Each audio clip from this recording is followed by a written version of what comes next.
ಹುಷಾರ್ ಸದ್ಯ ಸ್ಯಾಂಡಲ್ವುಡ್ನಲ್ಲಿ ಮೂಡಿ ಬರ್ತಿರೋ ವಿಭಿನ್ನ ಚಿತ್ರಕಥೆಯ ಸಿನಿಮಾ. ಸತೀಶ್ ರಾಜ್ ಈ ಚಿತ್ರಕ್ಕೆ ಕತೆ, ಚಿತ್ರಕಥೆ, ಸಂಭಾಷಣೆ ಬರೆದು ಗೀತೆ ರಚನೆ ಜೊತೆಗೆ ಚಿತ್ರ ನಿರ್ದೇಶನವನ್ನ ಮಾಡಿದ್ದಾರೆ. ಜೊತೆಗೆ ಮುಖ್ಯ ಪಾತ್ರದಲ್ಲಿಯೂ ನಟಿಸಿದ್ದಾರೆ. ಅಲ್ಲದೆ ಅವರೇ ಈ ಚಿತ್ರದ ನಿರ್ಮಾಣದ ಜವಾಬ್ದಾರಿಯನ್ನ ಹೊತ್ತಿದ್ದಾರೆ.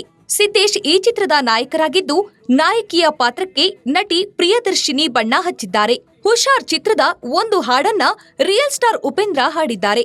ನಟನೆ ಜೊತೆಗೆ ಗಾಯನದಲ್ಲೂ ಗುರುತಿಸಿಕೊಂಡಿರೋ ಉಪ್ಪಿ ಈ ಹಾಡನ್ನ ಇತ್ತೀಚೆಗೆ ನಟ ಸಾಧು ಕೋಕಿಲ್ ಅವರ ಸ್ಟುಡಿಯೋದಲ್ಲಿ ಬಹಳ ಸೊಗಸಾಗಿ ಹಾಡಿದ್ದಾರೆ. ಜೊತೆಗೆ ಚಿತ್ರತಂಡಕ್ಕೆ ಶುಭ ಹಾರೈಸಿದ್ದಾರೆ.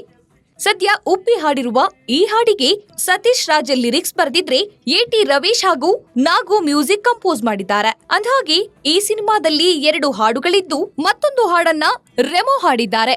ವಿನೋದ್, ರಚನಾ ಮಲ್ನಾಡ್, ಲಯ ಕೋಕಿಲಾ, ಡಿಂಗ್ರಿ ನಾಗರಾಜ್, ಪುಷ್ಪ ಸ್ವಾಮಿ ಮುಂತಾದ ಕಲಾವಿದರು ಚಿತ್ರದ ತಾರಾ ಬಳಗದಲ್ಲಿದ್ದಾರೆ.